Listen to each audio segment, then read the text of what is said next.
sambil nge-lab, menurut saya itu adalah metode yang cocok ya bagi saya ya, seorang network engineer, di mana kita bisa memahami teori, khususnya pada pertemuan kali ini tentang BGP, sambil langsung mempraktekkannya dalam sebuah simulator jaringan. Oke, teman-teman bisa buat lab baru, kemudian silakan susun topologinya seperti ini. Ada 3 buah router, R1, R2, R3.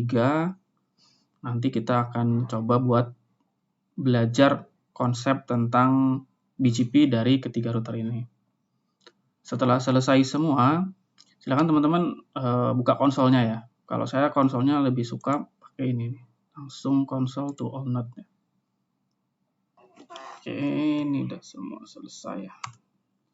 Ini saya no. Ini saya no juga.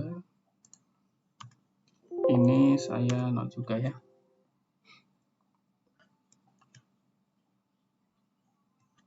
Kita tunggu sampai selesai bootingnya. Oke, ini sudah selesai semua. R1 sudah selesai booting, R2 sudah selesai booting, R3 sudah selesai booting. Oke, langkah pertama seperti biasa kita setting dulu IP-nya.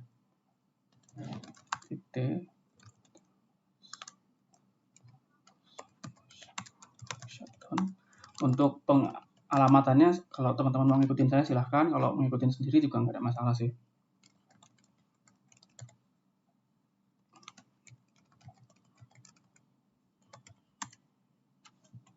R3 sudah selesai, kita masuk ke R2.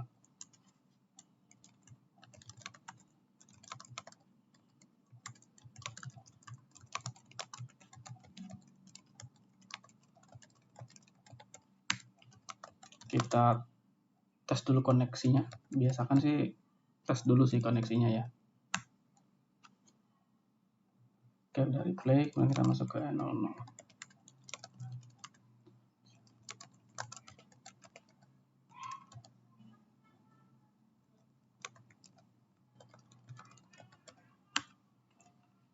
Kita konfigur yang R1-nya.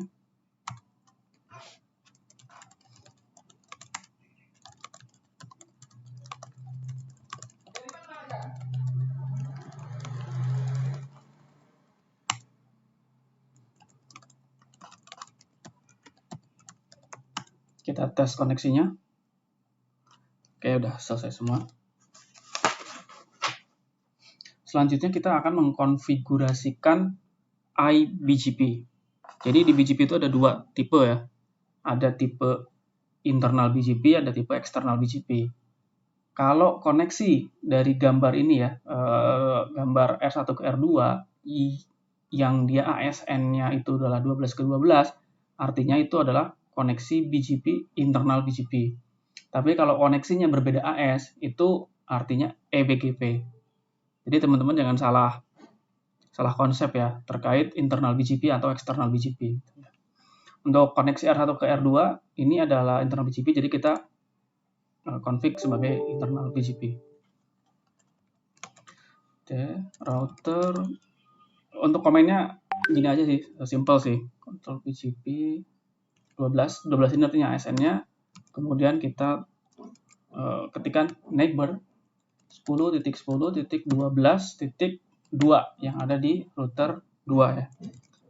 Remote AS-nya 12. Kemudian kita config ke R2. Router BGP 12, network 10.10.12.1, remote AS-nya bukan network ya, neighbor 10.12.1, remote AS-nya 12.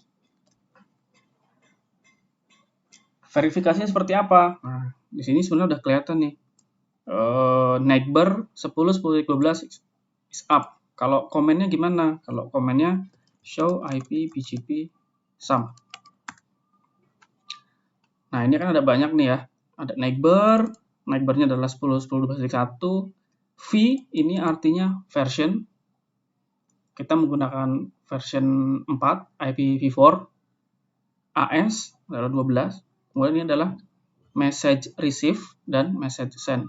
Jadi si BGP kan melakukan pertukaran informasi ya antara router 1 dengan router 2 gitu ya. Nah, ini total paket yang dikirim sama diterimanya.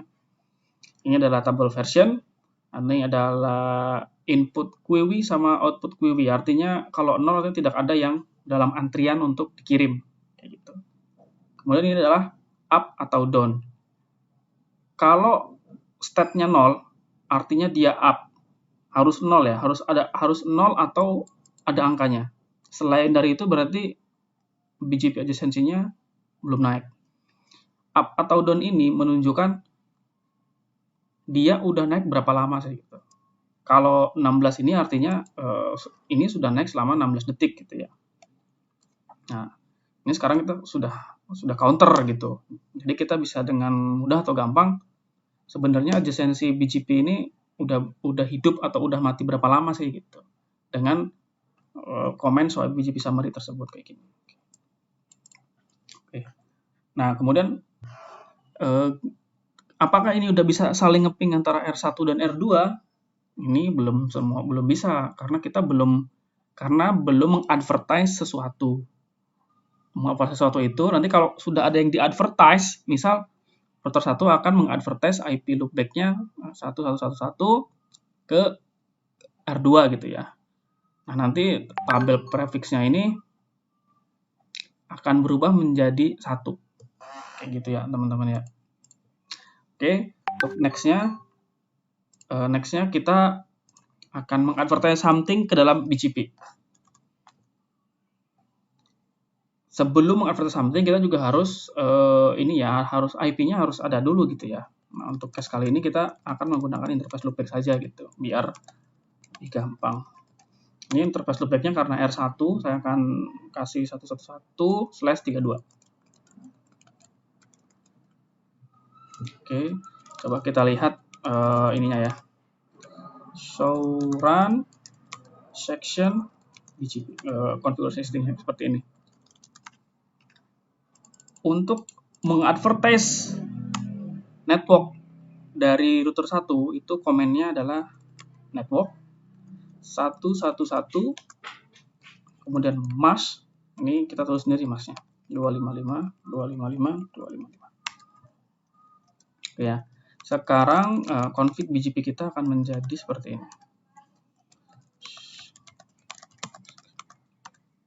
ya. Ada networknya, oke ya teman-teman ya.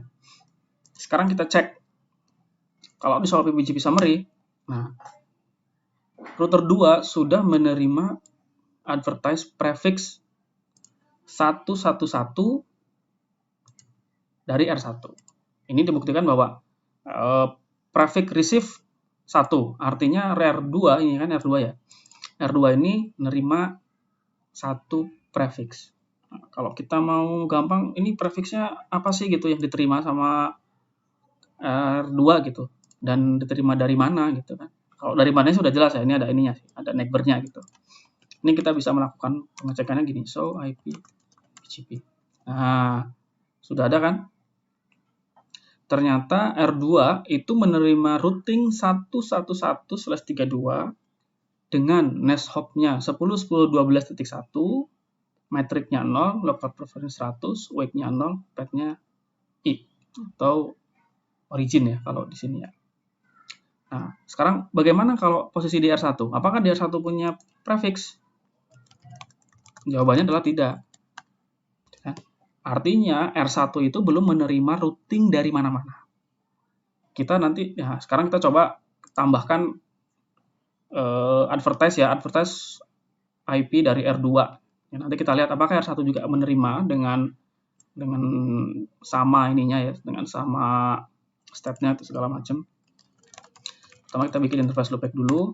Pada kenyataannya sih gini, kalau di real life-nya ini nanti pasti akan menggunakan interface fisik ya, bukan interface loopback gitu ya. Ya kadang ada juga pakai interface loopback sih, tapi nanti mostly yang kita advertise ke router lain, ke router ISP atau ke router tetangganya itu adalah interface fisik. Ini IP address-nya saya kasih 222 karena ini router 2. Slash-nya juga sama, /32. Oke, kemudian kita cek konfigan BGP-nya dulu. Masih seperti ini. Kemudian kita tambahkan komen network 222 mas.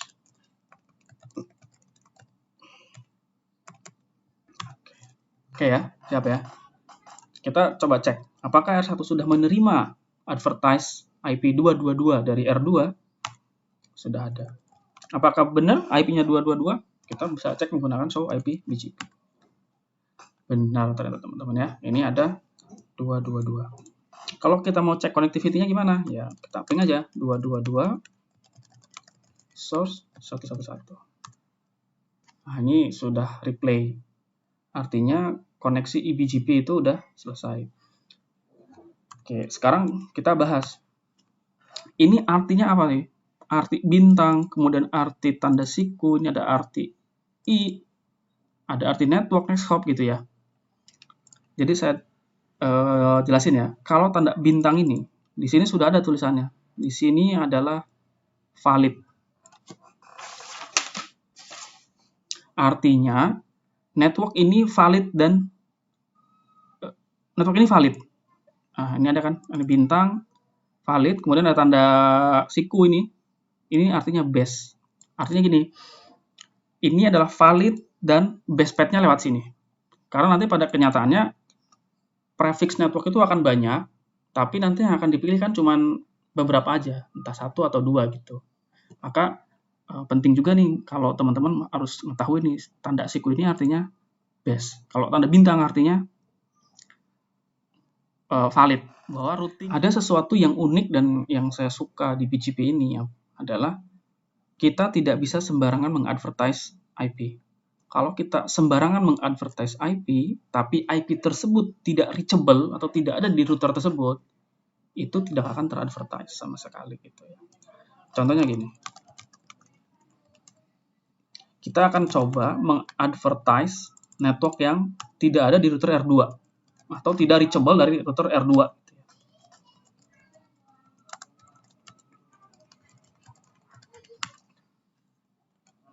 Oh, sorry, ini harus benar ini ya.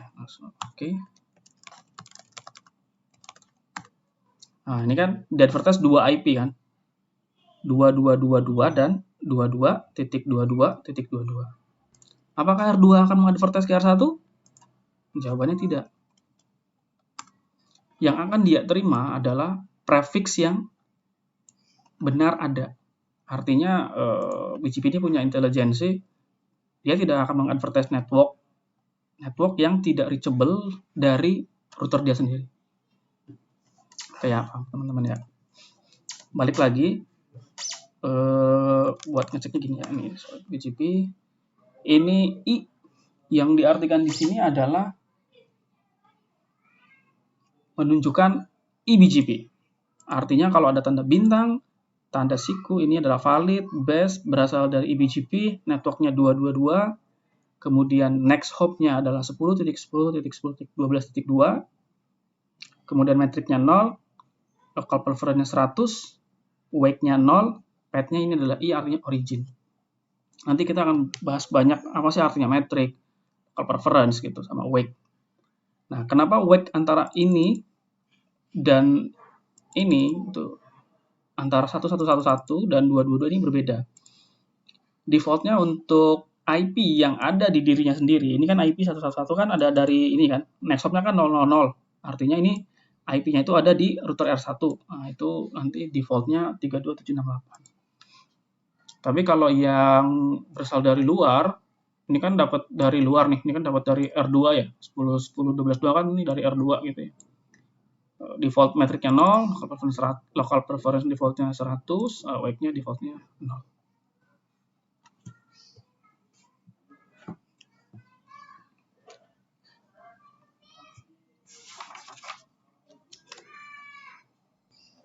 Oke, sekarang lanjut. Begini, kalau nah ini kan neighbor-nya kan 10.10.12.2 remote AS 12. IP yang kita pakai adalah IP interface E00.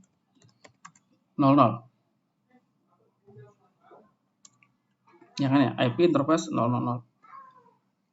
Sekarang kita akan mencoba variasi lain untuk eBGP, yaitu neighbor-nya kita menggunakan loopback. Oke, di lab yang kedua ini kita akan coba melakukan peering internal BGP menggunakan loopback. Kenapa menggunakan loopback? Pada dasarnya iBGP di service provider itu selalu menggunakan loopback.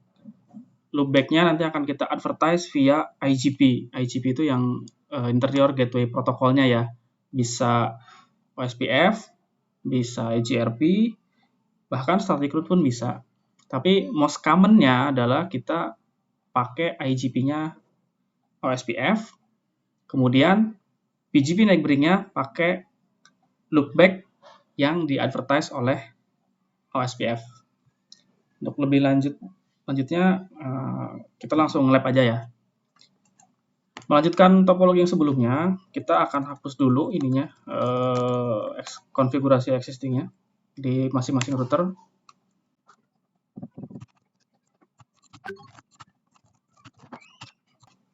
Langkah pertama yang kita lakukan adalah kita setting dulu IGP-nya. Jadi gini teman-teman, pada dasarnya peering dalam BGP itu tidak selalu satu network atau tidak selalu pakai point to point.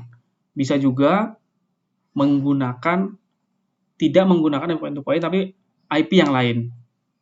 Syaratnya hanya satu untuk bisa peering BGP itu up, yaitu antar IP peeringnya harus bisa saling ngeping. Untuk bisa saling ngeping, seperti yang saya tadi jelaskan, itu bisa pakai OSPF, bisa pakai RIP, bisa pakai IS-IS, bisa pakai GRP, even bisa juga pakai static. Tapi kalau static sudah sangat jarang ya. Yang paling banyak digunakan adalah kita membangun jaringan iBGP, itu underlay-nya adalah OSPF, kemudian atasnya ada BGP-nya. Untuk tahap pertama, yang kita akan lakukan adalah kita konfigur iBGP-nya menggunakan OSPF ya. Dalam contoh kali ini saya akan menggunakan OSPF. Di router 1 ya teman-teman ya. Kemudian kita ketika router ID-nya. Ini yang router ID ini bebas sih, nggak harus ya. Kalau tidak dipakai router ID pun, si OSPF itu akan mencari sendiri OSPF router ID-nya. Sudah selesai, kemudian kita masuk ke interface E00 yang facing ke arah R2, kemudian kita ketikkan komen IP OSPF 1 area 0. IP OSPF network point. Mungkin nanti ada yang tanya juga nih, ini apakah ini harus IP OSPF network point to point? Tidak harus. Karena pada defaultnya IP OSPF itu networknya adalah broadcast ya, yang ada di arbiter election. Kenapa saya pakai ini? Karena most common di provider itu semuanya pakai OSPF network point to point. Alasannya hanya satu, itu untuk mempercepat convergence sebuah routing table. Kemudian masuk ke IP loopback-nya, ini kita kasih dulu IP-nya ya. Kemudian kita masukkan IP OSPF 1 area 0. Sekarang kita masuk ke router 2. Kita ketikkan juga OSPF 1 router ID 222. Kemudian masuk ke interface yang facing ke arah R1-nya ya. Kalau di sini adalah E00. Kemudian kita ketik IP OSPF 1 area 0, IP OSPF network point.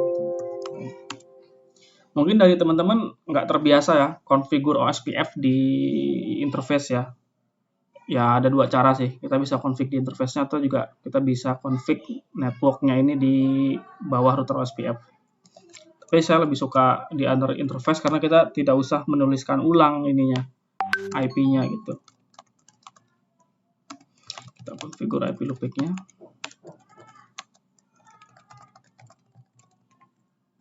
Kemudian IP 1 area 0. Oke, verifikasi pertama kita cek dulu apakah OSPF sudah naik. Komennya adalah show IP OSPF network. Oke, sudah naik. Kita cek DR1. dan naik. Kita cek show IP route. Nah, oke. Kalau dilihat di show IP route ini ada tanda O, artinya berasal dari OSPF. Oh, ini berasal dari OSPF ya. Ketutupan kali kalau di sini. Ini udah dapat 222, kemudian ini AD-nya 110, kemudian ini metriknya 11. Kalau kita coba ping source 111. Ah, ini dari play. Oke ya.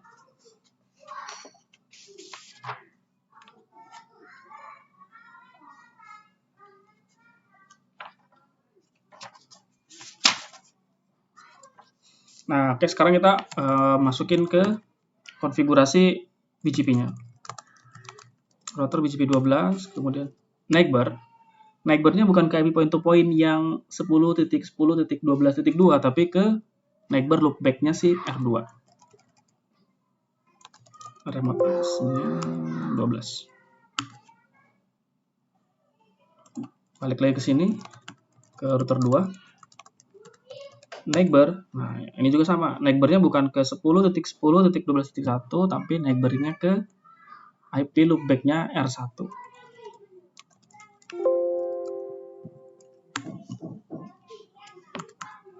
Nah, coba kita cek apakah sudah naik.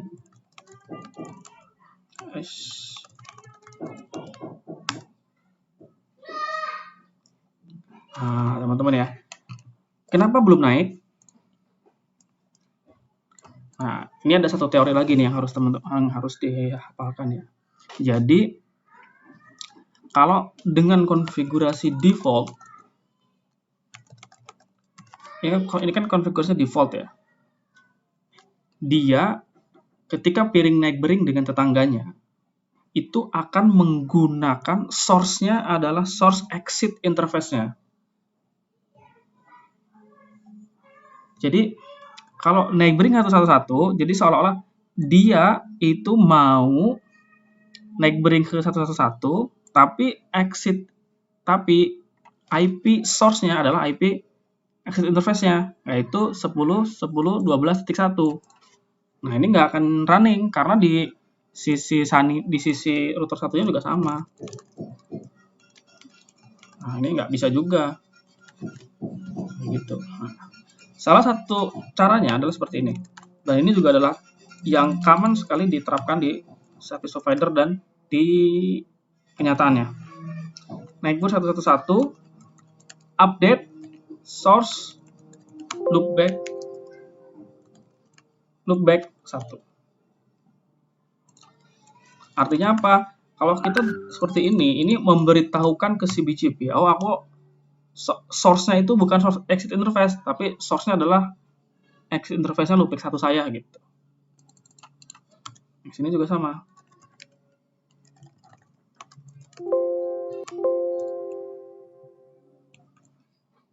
Neighbor update source loopback 1. Oke, naik kan?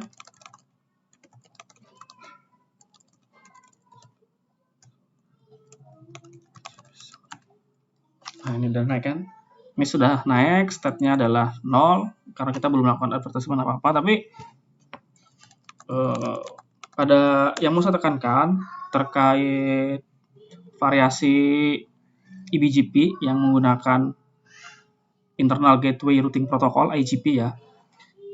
Jadi pastikan kalau neighboring-nya adalah ke loopback, ada update source loopback 1 juga. Kenapa harus ada update source loopback 1? Karena pada defaultnya si BGP itu akan menggunakan exit interface sebagai source-nya. Kan dia ada ini ya, kan dia tuh melakukan proses TCP ya. Tuh ada, saya kirim paket, kemudian paket saya terima, balik lagi. Nah, si pengirim itu kan perlu ada ID ya, ID itu kan IP-nya gitu ya, IP target dan IP sender dan IP pengirimnya. So, ya seperti itu. Oke ya teman-teman ya. Oke, nanti kita lanjut next ke lab ketiga, kita akan bahas BGP neighboring menggunakan eksternal BGP yang antar AS.